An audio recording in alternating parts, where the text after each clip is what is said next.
On va parler un peu de cet endroit, car c'est un endroit historique de notre ville. C'est le point d'origine. C'est ici que quelqu'un a dit « ça, c'est Détroit ». Et à précisément 8 miles d'ici vers le nord, c'est la 8 Mile Road. Vous en avez peut-être entendu parler. Et c'est le bout de Détroit. Cet homme pressé qui cavale à toute allure dans les rues de Détroit, c'est Bruce Schwartz. Il travaille pour une entreprise qui possède une grande partie du centre-ville et il a pour mission de faire découvrir la capitale industrielle du Michigan dans sa version moderne. Elle continue de changer, ça ne s'arrête pas. Elle s'améliore de jour en jour. On a besoin de plus de logements, ça attire plus de commerce, ça permet de continuer à étendre notre empreinte, ça attire d'autres personnes vers la ville. Détroit, déclaré en faillite il y a seulement 5 ans, est devenu le symbole du renouveau économique américain. La ville renaît de ses cendres dans une multiplication d'immeubles flambant neufs, de commerces branchés et de jeunes actifs cool. Un miracle pour l'ancienne capitale automobile, mais qui fait grincer les dents de certains habitants, laissés sur le pavé. Bienvenue chez Quicken Loans, les prêts immobiliers. Eux, ce sont les chargés d'emprunt. Et ces gens aident des personnes à financer leur maison à travers toute l'Amérique. Étape obligée de la tournée de Bruce Schwartz, les bureaux de Quicken Loans, son employeur. L'entreprise de prêts immobiliers sous la houlette de son président Dan Gilbert est l'architecte de la renaissance de Détroit. Le meilleur moyen de s'en rendre compte, c'est encore de regarder la maquette du centre-ville. Les toits orange, ce sont tous les immeubles qui appartiennent à Dan Gilbert et Quicken Loans. Des immeubles achetés pour une bouchée de pain au plus fort de la crise. Quand on a commencé à acheter des immeubles, c'était là où se trouvait le marché. Il n'y avait personne ici, pratiquement personne dans les rues, ces immeubles étaient vides. On a eu pas mal de chance. Il fallait prendre une décision, construire un parc d'affaires en banlieue pour avoir notre propre campus, ou alors, ce que nous avons choisi, le faire dans notre ville, celle où on a grandi. Quicken Loans est désormais l'un des plus gros employeurs de Détroit, avec près de 17 000 personnes qui travaillent pour le groupe et ses filiales. Ironie de l'histoire, alors que la banqueroute de Détroit est née en grande partie de la crise des subprimes et des prêts immobiliers véreux. Pourtant, le marché immobilier est de nouveau en ébullition. Être propriétaire, c'est ce que veulent les gens. C'est le rêve américain. Tant qu'on fait bien les choses et qu'on continue de prendre soin de nos clients, de leur permettre de pouvoir se l'offrir, alors les gens veulent être propriétaires. Et on est là pour les aider. La crise avait fait de Détroit une ville quasi fantôme. En à peine 20 ans, la métropole a perdu près de 30% de sa population, partie pour fuir une économie ravagée. Un exode qui a laissé un paysage urbain abandonné et en ruine. Il y a quelques années, personne n'aurait pu prévoir une telle résurrection. Car le Détroit d'aujourd'hui est à nouveau conquérant.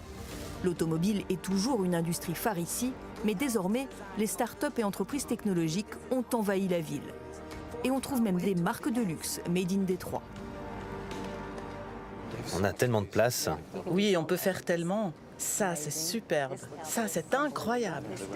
Shannon Washburn et Daniel Codil sont très fiers de leur boutique, le magasin amiral de la marque Shinola. Une marque qui affiche fièrement ses origines. Détroit a été incroyable pour nous. C'est notre maison, Détroit nous inspire. On a l'intention de rester ici, de continuer à grandir. Et plus on va se développer, plus notre attachement à Détroit se développera. Shinola, ce sont des bijoux, des vélos, des accessoires, mais aussi des montres. Le tout fabriqué dans les ateliers de la marque en plein cœur de la ville. Un bureau de style s'occupe de créer le design des prochaines collections. Les ouvriers, eux, s'activent à l'assemblage. Tout est fabriqué ici, à l'exception des mouvements importés de Suisse. La marque a ainsi créé plus de 400 emplois à Détroit, une ville dont le choix s'est imposé de lui-même. Détroit a été depuis 200 ans au centre de la fabrication et de l'industrie aux États-Unis. Elle a une longue histoire de production avec les personnes qui vivent ici.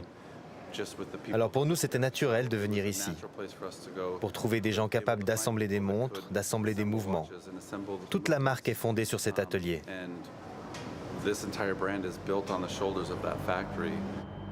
Prochaine étape, l'ouverture en décembre de cet hôtel du centre-ville, juste en face du chantier de ce qui devrait être l'immeuble le plus haut du Michigan, Un investissement de 900 millions de francs, payé là aussi par Dan Gilbert et Quicken Loans.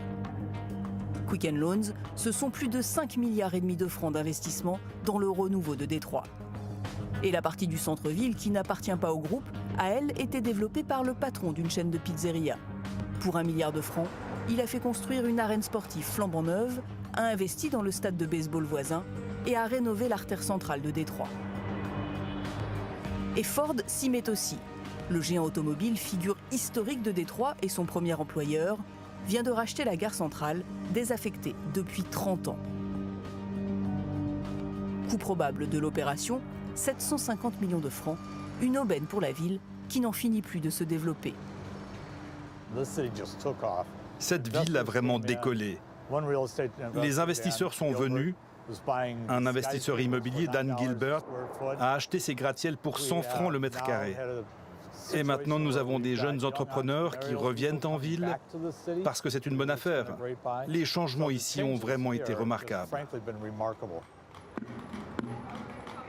Mais cette manne financière des investisseurs privés n'a pas forcément bénéficié à tout le monde. Devant cet hôtel de luxe du centre-ville, les manifestants se relaient nuit et jour. Ils sont cuisiniers, femmes de chambre, vendeurs. Ils ont souvent plusieurs emplois pour survivre. Mais à Détroit, ça ne suffit plus. Les riches sont de plus en plus riches, les pauvres de plus en plus pauvres. On ne peut même plus se permettre de vivre au centre. On peut à peine se permettre de vivre en ville, tout court. On veut nos contrats et un salaire équitable. Beaucoup dans la ville ont perdu leur maison pendant la crise et n'ont jamais pu la récupérer, laissant les habitations tomber en ruine. Moins d'1 habitant sur 2 est aujourd'hui propriétaire de son logement à Détroit, et c'est encore pire pour les Afro-Américains.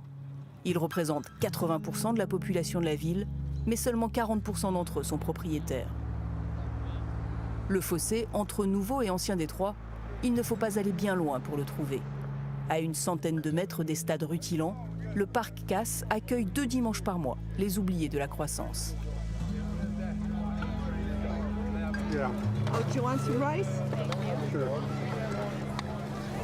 Les organisateurs sont des syndicalistes, des activistes. Les bénéficiaires, eux, ne sont pas forcément des sans-abri.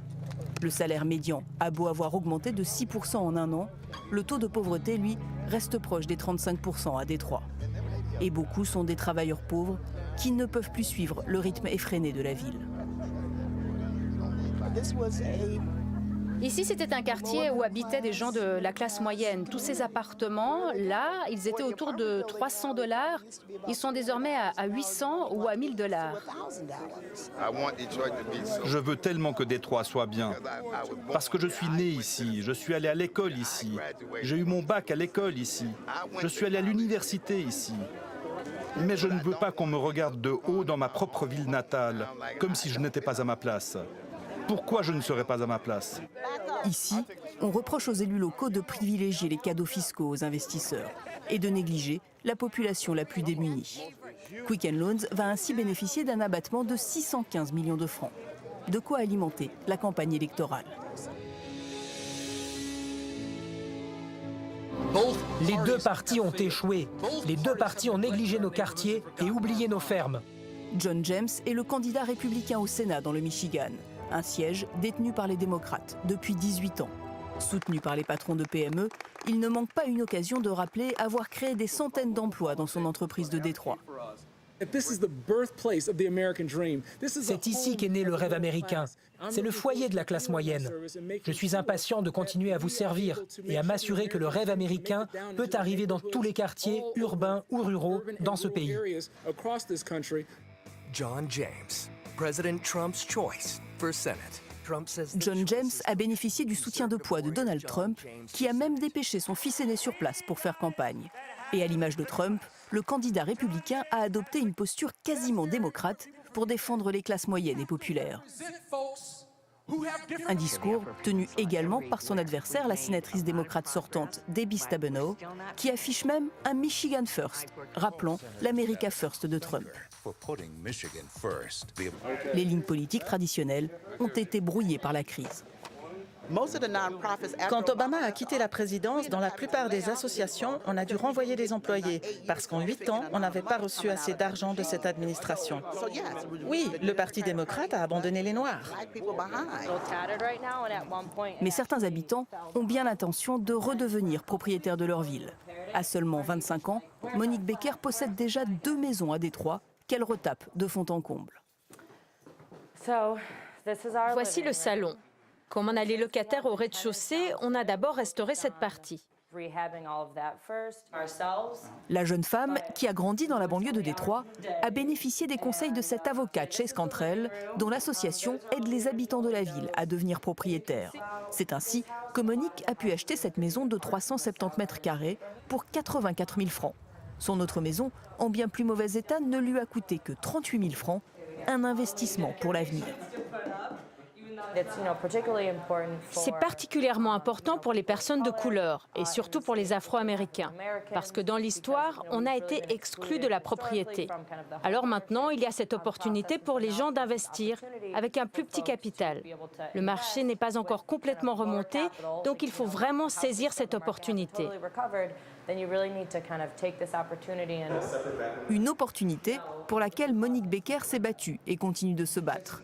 La jeune femme a mis à contribution toute sa famille et sa meilleure amie pour réunir les fonds nécessaires à ses achats. Elle a réussi à négocier des prêts immobiliers raisonnables pour ne pas retomber dans les subprimes. Quant aux rénovations, elle n'a pas les moyens de payer une entreprise pour les faire. Alors, elle s'est improvisée peintre, électricien et plombier. C'est vraiment des sacrifices. Tous les jours après le travail, on vient ici pour faire des travaux dans la maison. C'est ce qu'on fait pendant les week-ends. Cet été, on ne s'est pas détendu ou reposé, mais c'est un sacrifice qu'il faut faire maintenant pour, je l'espère, avoir un meilleur avenir. À l'image de Monique Becker, la jeune génération d'habitants de Détroit est désormais prête à écrire une nouvelle page dans l'histoire de la ville. Celle d'un Détroit à la prospérité retrouvée pour tout le monde.